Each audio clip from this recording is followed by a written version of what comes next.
Tá bom? Tá.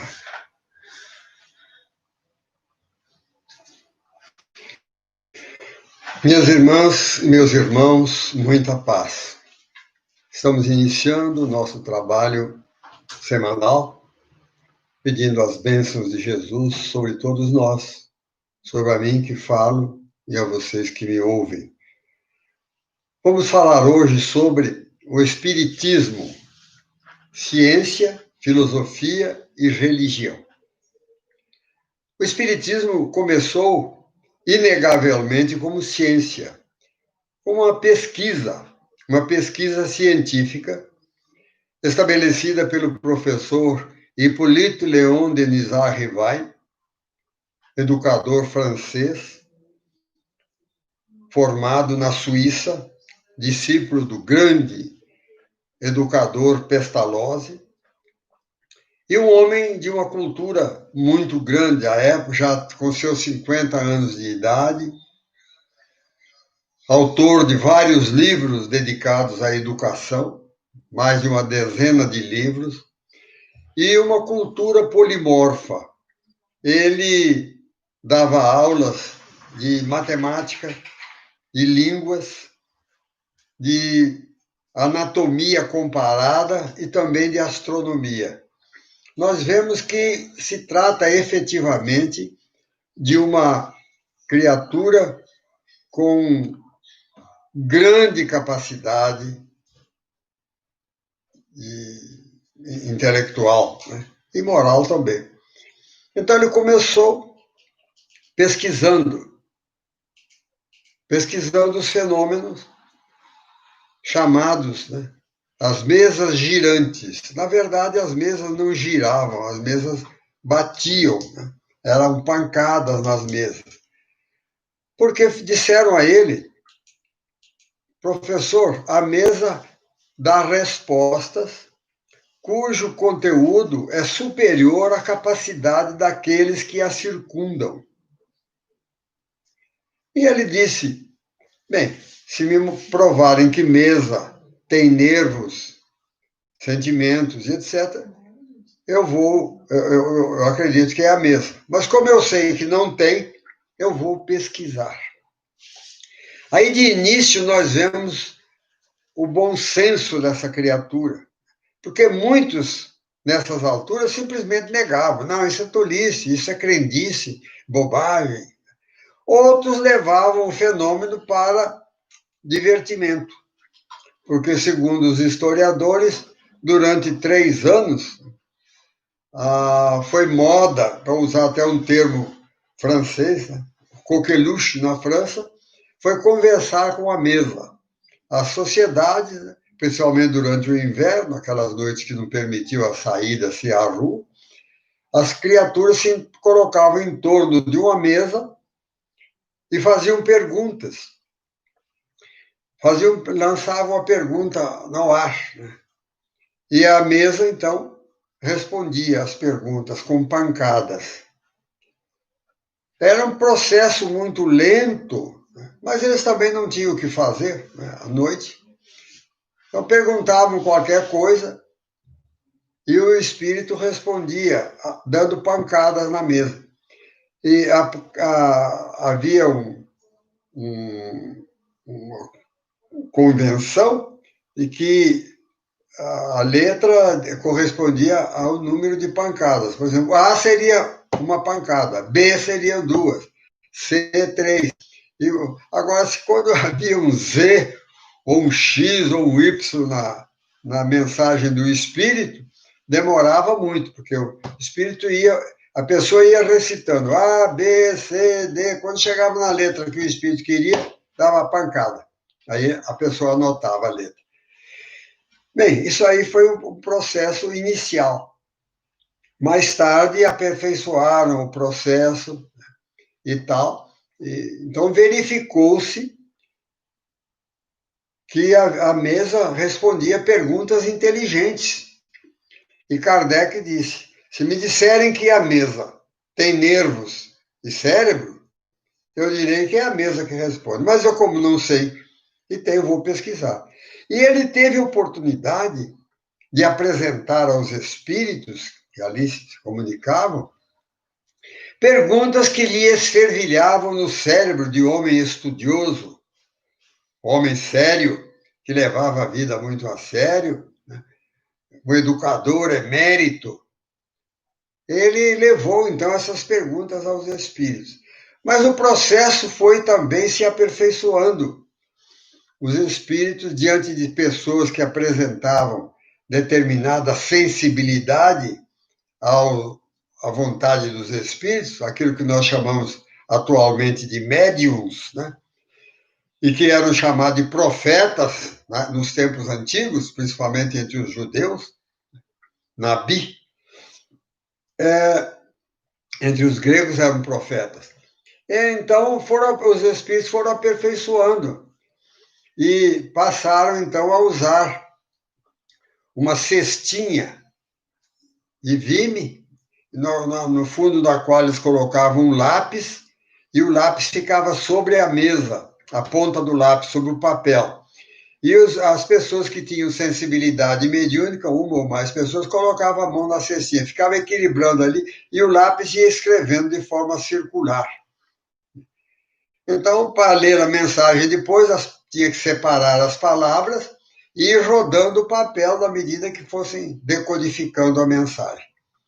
Mais tarde, com o desenvolvimento das faculdades desses médiums, né, os espíritos disseram, não, tome o lápis na mão e escreva. E aí, então, passaram os médios, a aparecer os médios psicógrafos. Eles, então, escreviam, faziam as perguntas e escreviam as respostas. Mas os espíritos não se limitavam a isso. Os espíritos produziam fenômenos de levitação. Eles conseguiam levantar mesas pesadas, aquela coisa daquele tempo passado, mesas de carvalho, de outras madeiras nobres, mesas muito pesadas. Eles levantavam as mesas a alguns metros do solo. E o processo foi se aperfeiçoando, os médiuns também foram se sensibilizando mais, etc. Aí houve até fenômeno de voz direta, em que os espíritos falavam através de cones de papelão, etc. E mais tarde, então, houve a incorporação, como nós vulgarmente chamamos, né? O fenômeno de psicofonia. O espírito influi diretamente no médium, tomando-lhe o campo mental e as cordas vocais e transmitem vocalmente sua voz. Há uma série de processos aí, mas tão logo Kardec se conscientizou em profundidade da veracidade daquelas comunicações, porque, é claro, o homem inteligente, ele fazia as perguntas inteligentes e via que existiam inteligências superiores ali atrás daqueles médios a dar-lhe as respostas e etc. Ele, então, submeteu aos espíritos 501 perguntas que publicou em forma de livro em 1857. Portanto, 3 anos depois das suas pesquisas, ele publicou esse livro. O Livro dos Espíritos, 501 perguntas e 501 respostas. Esse livro esteve esgotado até pouco tempo. Hoje já existe, aqui nós temos na nossa livraria espírita, uma edição exatamente conforme a original, bilíngue, em francês e português. São 501 perguntas elaboradas por Kardec e as respostas correspondentes. Não há nenhum comentário de Kardec. Ele simplesmente perguntou e os espíritos responderam. Mas, de posse dessas perguntas e respostas, ele estabeleceu, então, um estudo durante 3 anos, ele se correspondia com muitos médiuns, inclusive de fora da França, porque Kardec falava várias línguas, entre elas o italiano, o alemão, ele dominava perfeitamente a língua alemã, porque ele saiu da França e estudou durante a sua infância e começo da sua juventude, no famoso educandário de Yverdun, na Suíça, sob os auspícios de Pestalozzi, o grande educador suíço. E lá ele se formou professor. Voltou aos 20 anos para a França e continuou, casou-se, não teve filhos, e continuou a sua vida de educador, de pesquisador e educador. Mas ele continuou o seu diálogo com os espíritos, porque a partir daí, dessas 501 perguntas e respostas, ele estabeleceu correspondência com médiuns de outros países também. E ele usava um critério, que, aliás, muita gente nem usa, né? O critério da coerência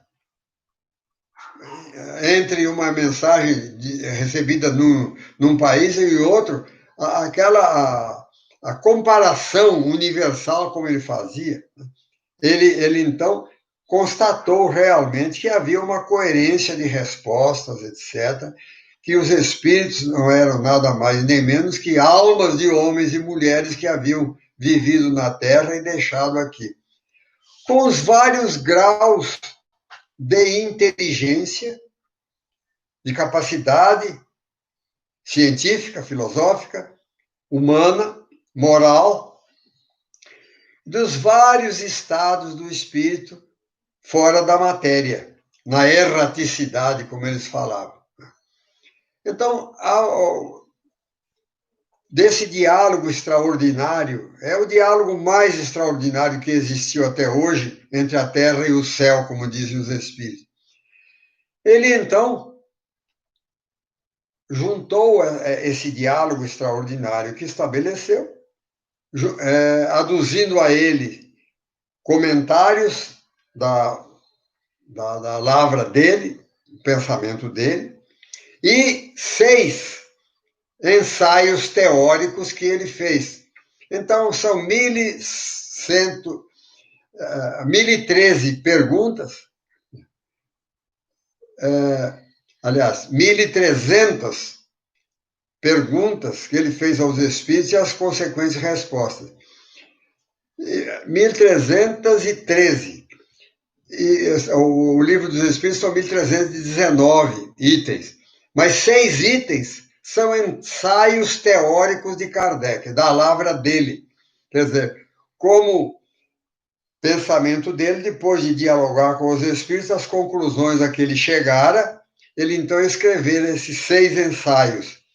E dentre esses 6 ensaios está lá o 222, o item 222. Eu não digo 1.319 perguntas, porque, como disse há pouco, não são 1.303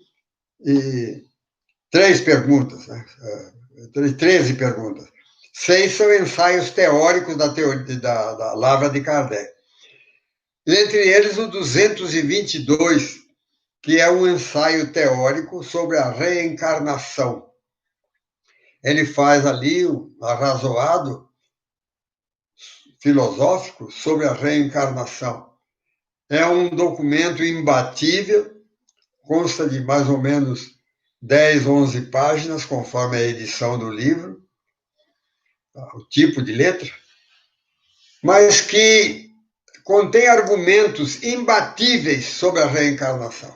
Eu nunca vi, ao longo da minha vida, um artigo ou um livro que contradissesse alguma das afirmativas de Kardec, apresentasse uma outra hipótese. Não.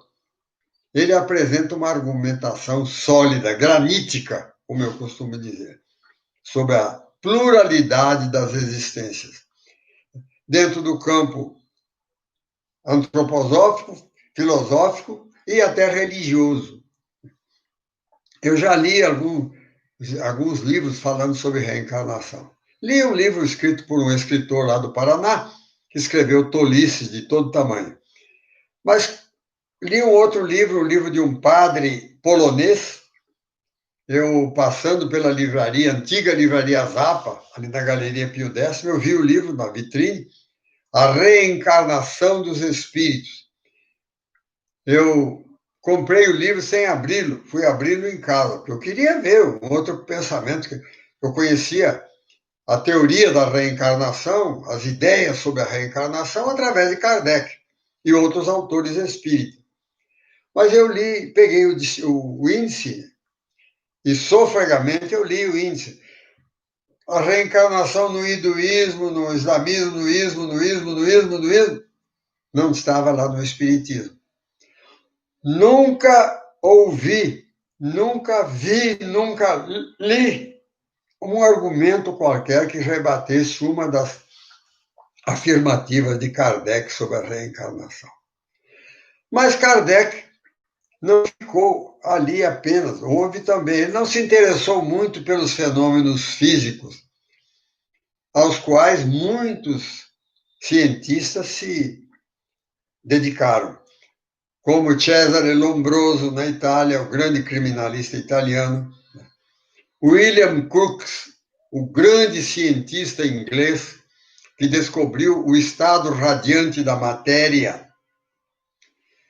E essas pesquisas dele, esses resultados que ele obteve nas suas pesquisas, permitiram a Röntgen, mais tarde, inventar o aparelho de raio-x, mas foi graças ao início dado por William Crookes. E o William Crookes dedicou-se muito à ciência espírita. Ele, durante quase 4 anos, ele fazia reuniões de estudo em sua própria casa, porque ele tinha um laboratório na casa dele. E nesse laboratório, ele reunia pessoas interessadas em pesquisar o fenômeno espírita. Até que apareceu uma jovem, Florence Cook, uma jovem de 16 anos, que bateu-lhe a porta pedindo a ele que pesquisasse os fenômenos estranhos que ocorriam com ela. E os próprios londrinos, à época, disseram: agora nós vamos ter uma resposta, porque o professor Crookes vai pesquisar. E essa moça, ela era médium de materialização. É um tipo de mediunidade que não é muito estudada hoje no meio espírita, porque o espiritismo, de um modo geral, os espíritos acham que já provaram a veracidade dos fenômenos, né, em nível suficiente para a inteligência humana. Quem não acredita, paciência, eles não vão ficar dando provas a vida inteira. Por quê? É interessante notar o ser humano. Quando você afirma uma teoria de William Crookes sobre a ciência, afirma categoricamente, a criatura afirma numa cátedra universitária, com toda a ênfase. Isso é assim, assim, assim, assim, assim. Mas quem falou? William Crookes pesquisou e falou. Acabou. Para ele é lei. Agora, quando se trata de fenômenos psíquicos, como nós falamos, porque não vou dizer são fenômenos espíritas, que não pertencem ao espiritismo, são fenômenos universais. Mas quando se trata de fenômenos psíquicos, as criaturas duvidam, etc. O mesmo William Crookes, que é olhado com todo respeito no meio científico, no meio de pesquisas dessas pessoas que querem pesquisar, ele é olhado com desconfiança. Mas William Crookes reuniu em sua casa alguns sábios, alguns homens estudiosos, e levavam essa moça. Essa moça foi pesquisar, porque foi se submeter à pesquisa, porque aconteciam fenômenos com ela que não eram explicados pela ciência oficial, e ela estava preocupada. E então se processavam através dela. Katy King, Florence Cook, o Katy King era o espírito que se materializava. Então, o que acontece? Essa jovem Primeiro, ela era examinada pela esposa de Crookes, que a levava para um quarto e a despia completamente, examinava completamente seu corpo para ver se havia algum objeto, algum aparelho, alguma coisa escondida. Depois a moça entrava, então, para uma cabine, onde ela entrava em transe, perdão, entrava em transe, não era tocada nessa hora, e dela emanava uma energia chamada ectoplasma, que era visível às pessoas que estavam ali presentes, embora a reunião se processasse em plena escuridão. E essa forma, um tipo de glacê, de bolo que saía do corpo da jovem, ia se tomando uma forma humana e se corporificava ali diante dela um espírito de uma jovem também como ela, mais ou menos da idade dela, mais ou menos da estatura dela, mas muito mais bela, os cabelos mais claros, e que conversava com as pessoas. O William Crookes usava uma lâmpada de óleo fosforado, porque não podiam acender, na época, aquelas candeias que usavam, não havia luz elétrica na época. Então usava essa lâmpada, que dava para ver perfeitamente a jovem ali.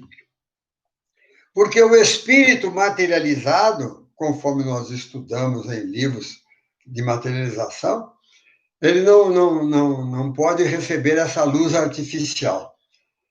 Eu já li que a luz da Lua, por exemplo, como foram feitas reuniões em Guaratinguetá com a presença do médium Rafael Américo Ranieri, que era delegado regional de polícia e não era espírita. Na época, ele foi convidado a pesquisar os fenômenos produzidos pelo médium Peixotinho, um sargento do exército que era lá de Macaé. Ele era nordestino, mas se fixou em Macaé.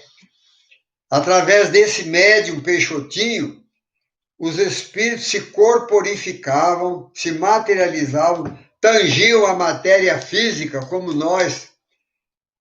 Agora, os espíritos alguns irradiavam luminosidade, que permitia às pessoas vê-los e até se verem uns aos outros, da luz irradiada pelos espíritos materializados. E esse delegado escreveu um livro, umas 400 páginas, fez fotografias. Na época, a fotografia ainda em branco e preto, muito precárias, mas fez as fotografias e examinou o fenômeno com a acuidade de um delegado de polícia, de um policial mesmo, para evitar fraudes, etc. Escreveu esse livro, Materializações Luminosas, que hoje ainda existe por aí. Meus pais, durante a minha infância, frequentavam reunião de materialização. Eram verdadeiras reuniões científicas, das quais participavam pessoas, aí um grupo de 6, 8, 10 pessoas, das mais variadas classes sociais e dos mais variados níveis intelectuais. Havia médico, advogado no grupo, como marceneiro também, que era o médium, era um marceneiro. O meu pai, que não tinha escolaridade nenhuma, ele era um autodidata, ele falava muito bem, escrevia muito bem, lia muito e tal, mas ele nunca frequentou regularmente uma escola. Ele era imigrante italiano, falava perfeitamente o português, ninguém dizia que ele tinha origem italiana. E era um homem inteligente, como havia também engenheiro, médico, advogado, que frequentava o grupo. E ali nesse grupo, eles produziam fenômenos que podem ser classificados como fenômenos científicos. Por quê? Eles tinham um fogareiro onde derretiam numa lata uma quantidade apreciável de parafina, ficava derretida, completamente líquida. E noutra lata, também grande, uma lata de 20 litros, de água fria. E o espírito materializado enfiava a mão naquela parafina quente e tirava sucessivamente, punha na água fria. E nessas passagens sucessivas, ele estabelecia a formação de uma luva sobre a sua mão.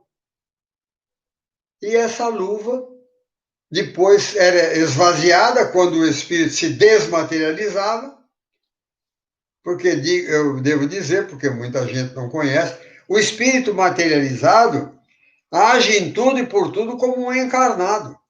Ele apenas adensa o seu corpo espiritual que todos nós temos, ele adensa, agregando-lhe energias físicas, e toca a matéria como nós tocamos, bate na matéria como nós batemos.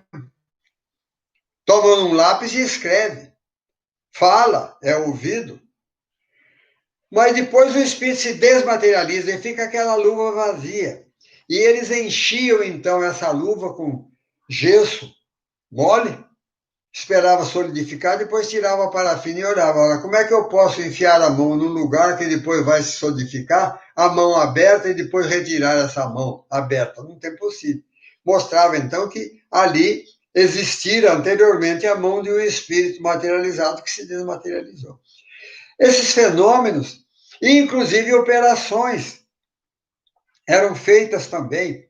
Houve uma senhora lá, esposa de um dos médios, ela foi operada, uma operação interna na cavidade abdominal. Eu não me lembro, não tenho dados sobre o que foi operado, mas eu sei que os espíritos retiraram algumas partes do corpo dela e aquelas partes retiradas foram colocadas no intestino e ela os expeliu no dia seguinte.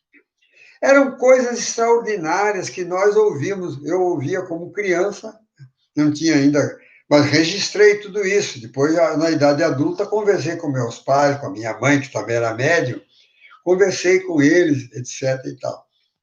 E vi mais tarde, eu fui estudar, então, o fenômeno espírita. Então, fica aí a declaração.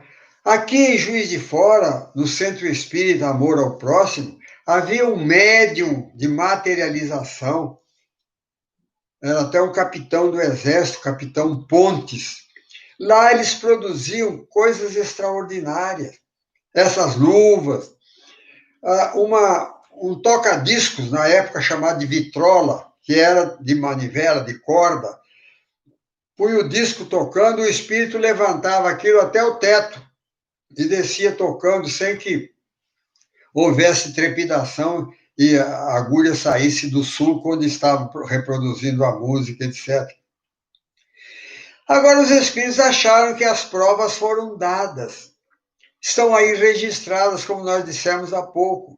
Quem quiser estudar, estude. Porque é interessante, a criatura quer uma prova pessoal. Mas quando você afirma a essa criatura, né, que aquele fio elétrico, há um fluido elétrico que atravessa aquele fio que nós chamamos corrente elétrica, e fala para ele, se você puser a mão aí, você toma um choque. Ele não vai pôr a mão para tomar um choque, para verificar pessoalmente se não estou vendo nada ali, não está passando nada nesse fio, nesse cabo, não passa nada. Mas ele não coloca a mão ali para ver se toma choque. Agora, se permite duvidar dos fenômenos pesquisados cientificamente por grandes espíritos. Né? Então, essa é a parte científica da doutrina espírita, que era muito pesquisada anteriormente. Hoje, a parte filosófica e a parte religiosa se sobrepuseram. Já não há mais necessidade de provar nada a ninguém. Mesmo porque a parte filosófica mostra à criatura, né, o porquê da vida. Os espíritos ensinam a lei de causa e efeito, a reencarnação, e etc, etc, etc, que a pessoa sabe. Então vem a parte filosófica da doutrina espírita. A parte filosófica, os espíritos, então, dialogando com Kardec, ou Kardec dialogando com eles, né, explicaram verdadeiros enigmas em que a humanidade se encontrava até então. Explicaram, por exemplo, a reencarnação, que nós somos espíritos imortais.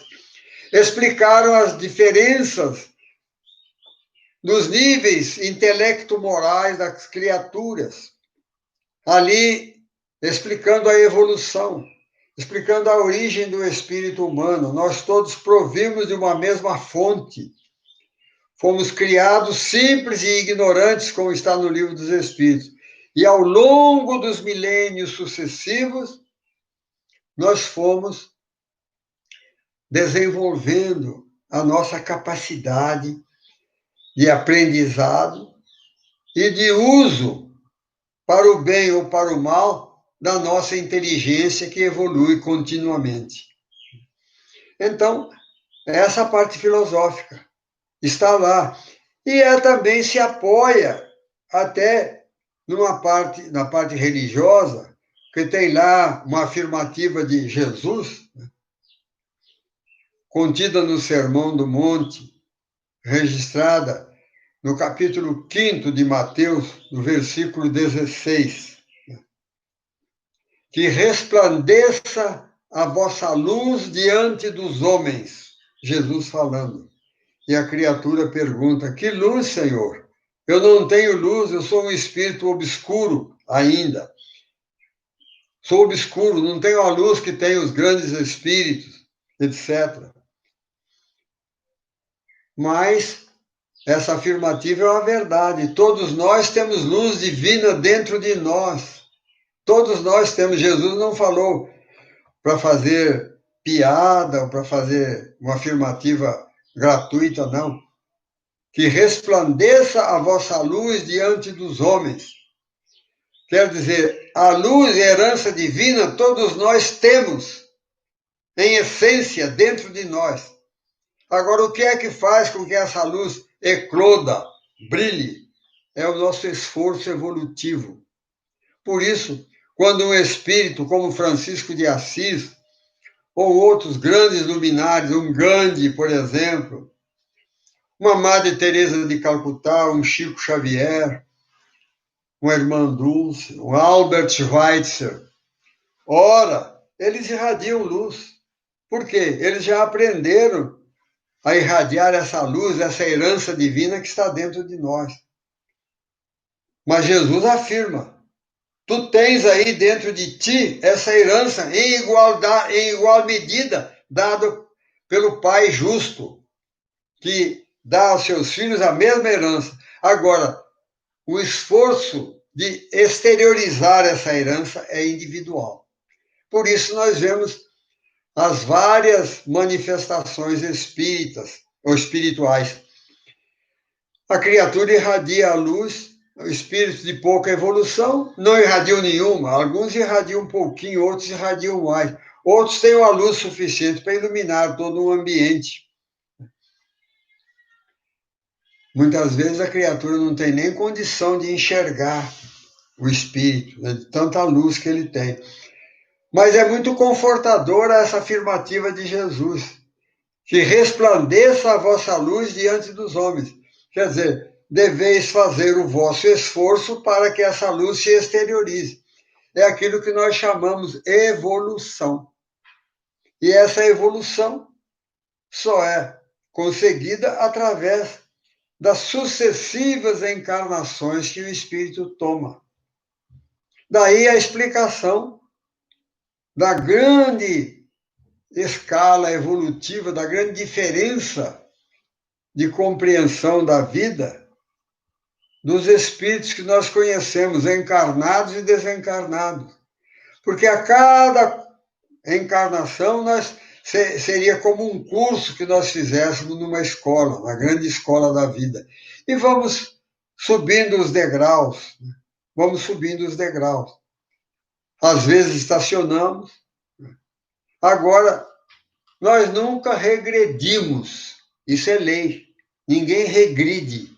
O máximo que o espírito faz é cair no degrau onde ele se encontrava. Ele ficava ali estacionário, né, durante muito tempo. Agora, há uma afirmativa que nós fazemos assim com muita segurança. A grande escada da evolução humana, que é subida pelo espírito degrau por degrau, adquirindo sublimidade e sabedoria, essa escada nós não descemos nunca. Quem coloca os pés num degrau não desce nunca. Por isso, quando alguém fala, fulano caiu, puxa, mas caiu. Não, não caiu. Ele revelou exatamente o degrau em que ele estava. Ele estava com o pé no degrau superior por premissa evolutiva, mas não alcançou, não conseguiu se equilibrar naquele degrau, ele fica no degrau onde ele se encontra. Porque a lei de evolução é irreversível. E nós chegamos a essa conclusão lógica, que o espírito que adquiriu uma perfeição, ele não regride nunca. Porque se houvesse regressão, não haveria segurança no universo. Eu não poderia hoje orar a Francisco de Assis pedindo ajuda,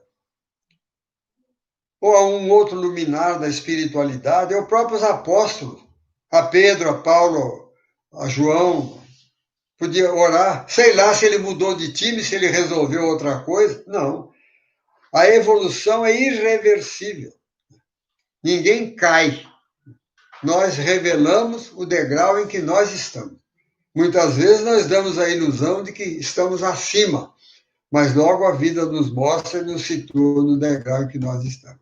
Agora, a subida nessa escada que nos eleva, ela é individual, intransferível e consciente. A criatura precisa ter consciência do esforço que faz no sentido de melhorar-se, de aprimorar-se. Essa é a filosofia espírita. Deus não dá nada de graça a não ser a graça da vida. Dá-nos a possibilidade de nós adquirirmos, pelos nossos esforços, tudo aquilo de que necessitamos para progredir.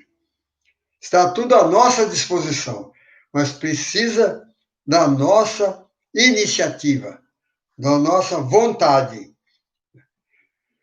Por isso nós dissemos, evolução é tarefa individual, intransferível e consciente. Porque ninguém também progride inconscientemente. Então, essa é a filosofia espírita. Nós somos espíritos imortais, temporariamente encarnados, estamos encarnados temporariamente. Aí nós depreendemos e se enquadra perfeitamente a teoria da evolução. Nós somos espíritos resultantes de uma longa e laboriosa evolução. Nós já habitamos esferas inferiores, e hoje já temos consciência da nossa existência, vivemos uma vida ao final da qual nós colhemos os frutos, bons ou maus, da semeadura que nós fizemos aqui, nos preparamos mais uma vez, vivemos algum tempo no mundo espiritual, muitas vezes buscando nos aperfeiçoar, nos melhorar e etc. e tal, e recebemos um novo corpo, uma nova experiência na Terra para prosseguirmos a nossa evolução.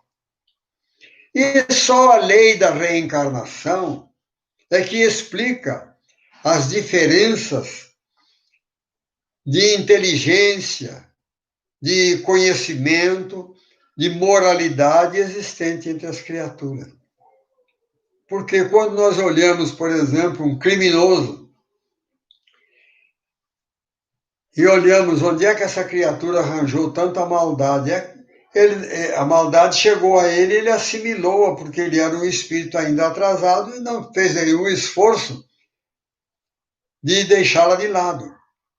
Como também nós nos maravilhamos diante de uma cabeça como Thomas Edison, que conseguiu aí aproximadamente 1000 patentes, como Tesla, um grande físico croata, como outros grandes espíritos, como Einstein, que concebeu a desintegração atômica, ou, no outro campo, espíritos sublimados como Francisco de Assis, que, nascido numa família rica, abandonou aquela riqueza, aquele egoísmo em que vivia sua família, e foi tratar dos pobres, tornando-se mais tarde protetor dos animais. Quando nós vemos uma Madre Teresa de Calcutá, que também poderia viver ainda na comunidade da sua comunidade religiosa, vivendo uma vida comum.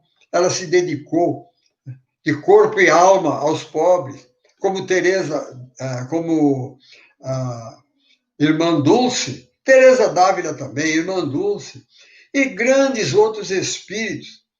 E para dizer nós espíritos, o Chico Xavier, nascido pobre, com 4º ano primário, esse homem, aos 20 anos de idade, trabalhara sempre no balcão, trabalhou na fábrica de tecidos lá de Pedro Leopoldo, lá de Matozinhos.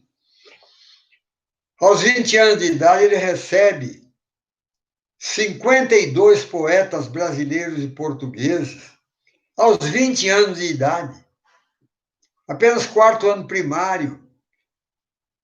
E a Federação Espírita Brasileira publica essa obra, Parnaso de Além Túmulo, que foi publicada e espalhada por esse Brasil. Não houve um crítico literário que fizesse um estudo aprofundado do assunto. Simplesmente ficaram de largo, falando algumas coisas superficiais, sem entrarem assim em profundidade no mérito da questão. Ali se comunicaram espíritos que têm o seu estilo marcante, como o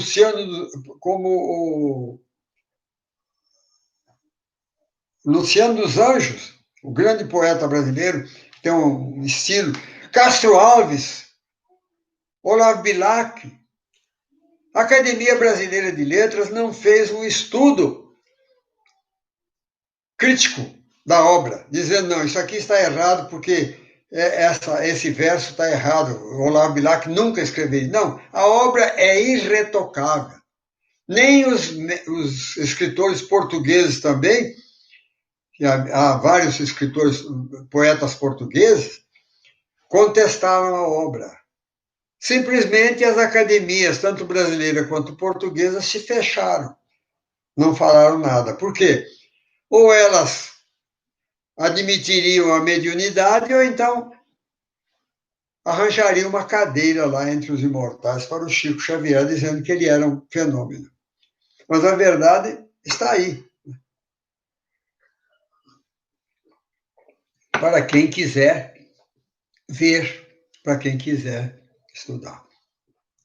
Então, o aspecto científico da doutrina espírita se mostra em várias partes, tanto na questão da ciência espírita, como da própria ciência comum, que foram pesquisados por alguns pesquisadores. Hoje, a parte científica material, vamos dizer assim, entre aspas, foi abandonada. Ninguém, eu, pelo menos, não tenho conhecimento de grupos que façam estudos científicos sobre isso.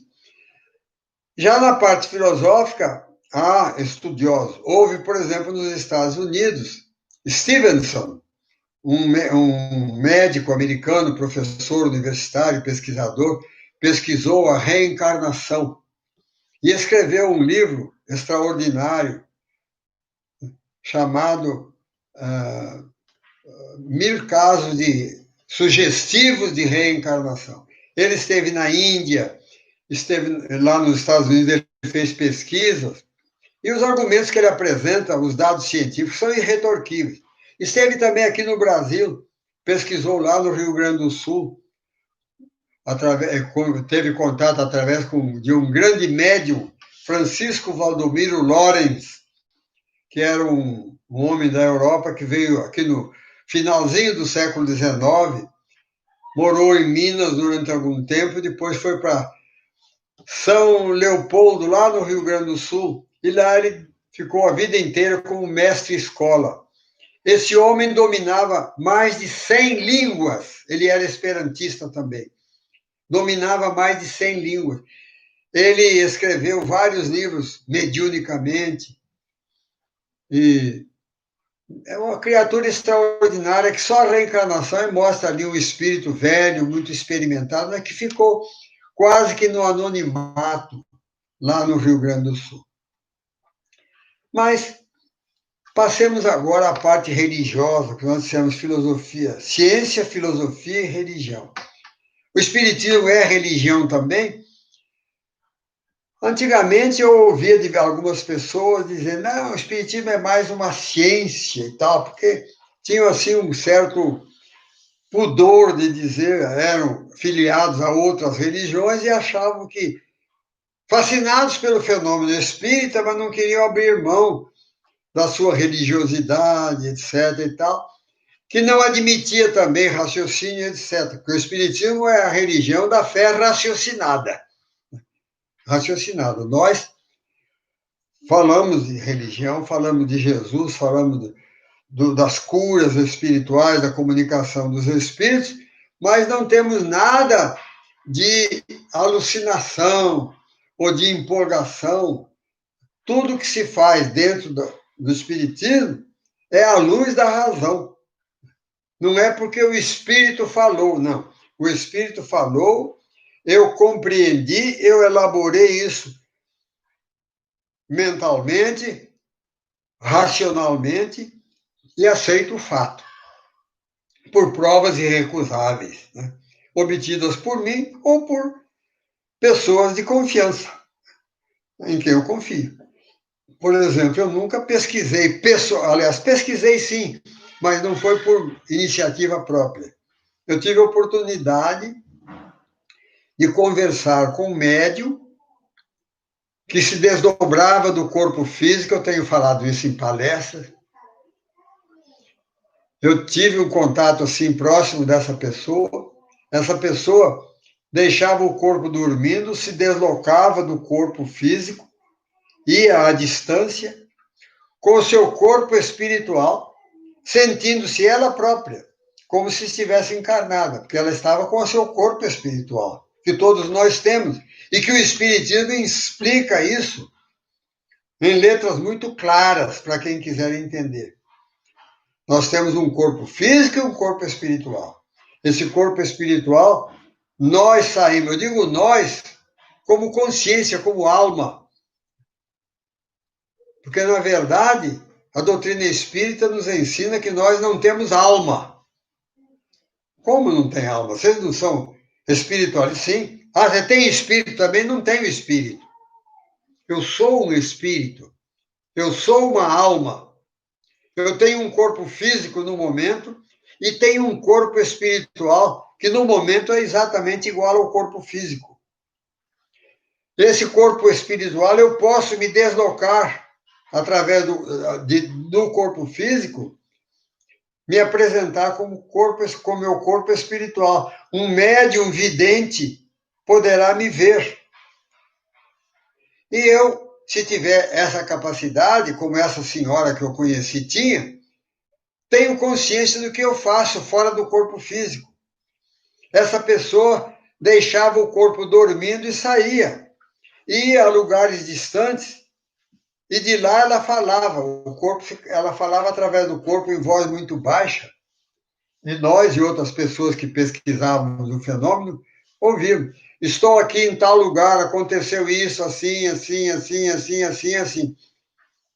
Ela voltava, não se lembrava, mas nós contávamos. Depois fazíamos a constatação. E nunca houve uma falha. Dizer, não, ela falou uma coisa que não ocorreu.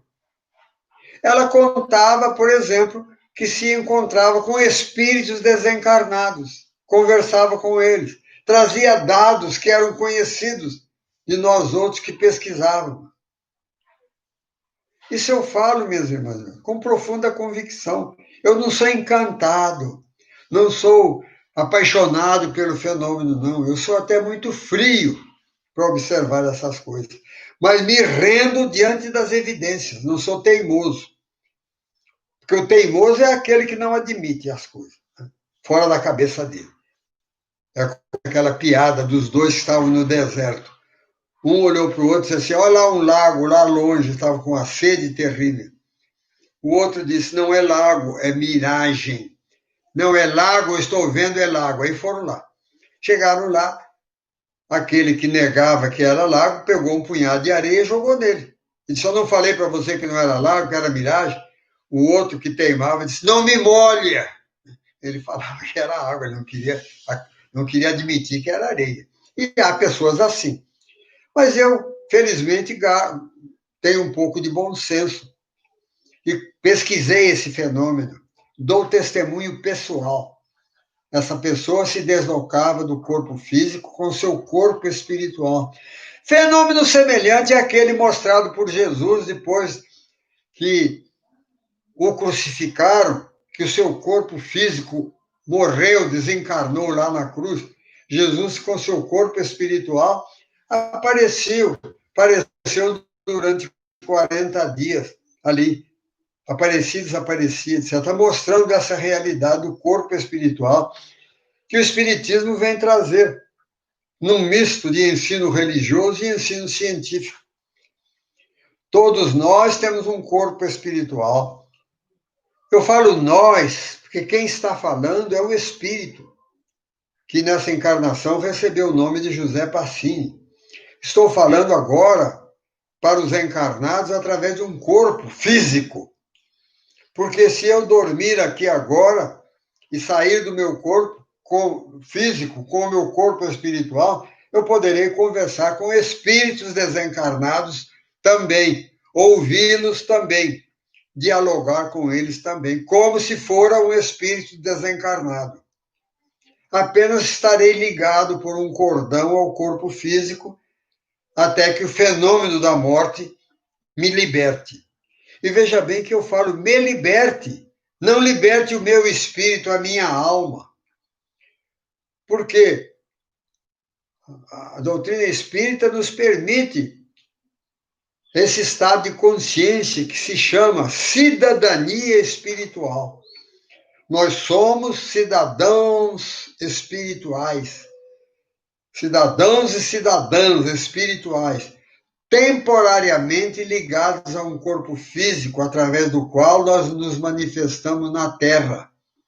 Como o mergulhador, através daquela veste que ele usa, ele se manifesta no fundo das águas. Aquela veste, ou o escafandro, que é aquela veste mais pesada, não é o mergulhador. O mergulhador é aquela criatura que está ali dentro daquela veste. Assim também, eu não sou este corpo que aparece. Eu estou falando, me manifestando através desse corpo, que é exatamente igual ao meu corpo espiritual, apenas formado de matéria mais densa, que me permite tocar os objetos materiais. Se eu deixar o corpo físico, eu poderei, então, com o meu corpo espiritual, atravessar objetos materiais, etc., e tal, me locomover com mais rapidez, etc. Por isso, volto a repetir, nós não temos alma, nós somos almas. Quem fala é a alma. Quem pensa, quem raciocina, quem aprende, quem sabe é a alma, o espírito, essa essência divina, que se manifesta atualmente através do corpo físico e corpo espiritual. E fora do corpo físico, apenas através do corpo espiritual. Corpo espiritual que é visto pelos médiuns videntes. O médium vidente, quando disse, eu vi o espírito fulano de tal, ele não viu propriamente o espírito, ele viu o corpo espiritual desse espírito. Assim como também eu falo, eu vi o José Passini. Eu não vi, ninguém vai dizer, eu vi o corpo físico desse espírito que é José Passini. Eu vi o José Passini. Assim também nós falamos, eu vi o espírito fulano de tal. Mas, na verdade, a ciência espírita vem através da filosofia espírita, nos dá esse conhecimento da existência do corpo espiritual. E no campo religioso, nós sabemos que a alma, essa essência divina que somos nós, usa, então, esse corpo físico no momento e o corpo espiritual. Corpo espiritual que se deslocará depois quando nós desencarnarmos.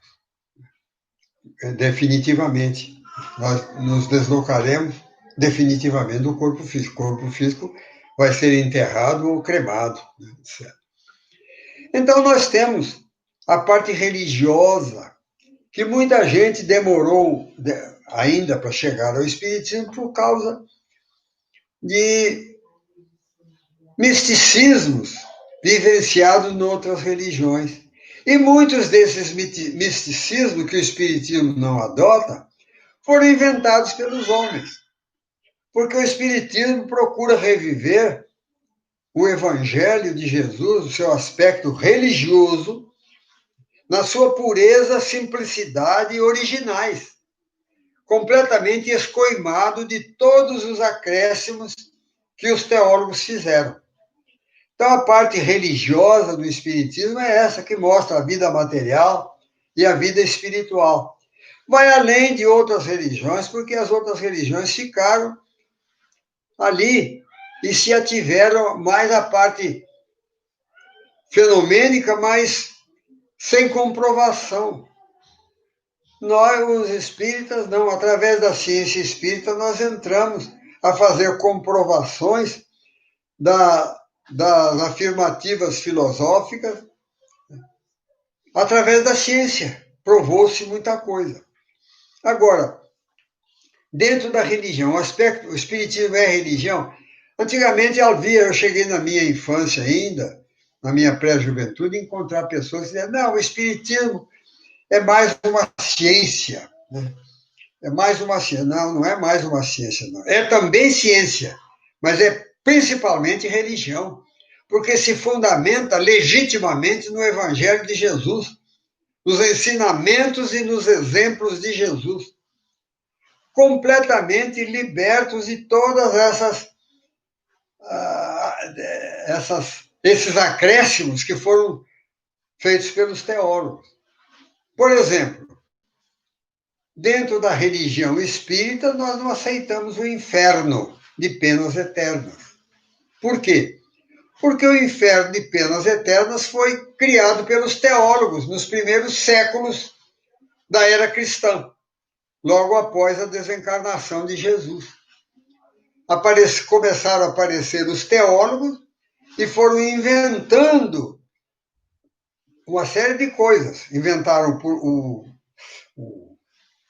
inferno de penas eternas, e essa afirmativa hedionda que quem entrasse lá não sairia mais. Jesus nunca falou isso. Jesus ensinou. Não está no Novo Testamento nada de penas eternas. Eu conheço de ponta a ponta. Há sofrimento, mas Jesus diz, de lá não sairá sem que tenhas pago o último ceitil. A consequência, a criatura que errou, que usou mal o seu livre-arbítrio, etc. e tal, que iludiu, que roubou, que matou, etc. e tal. Há consequências.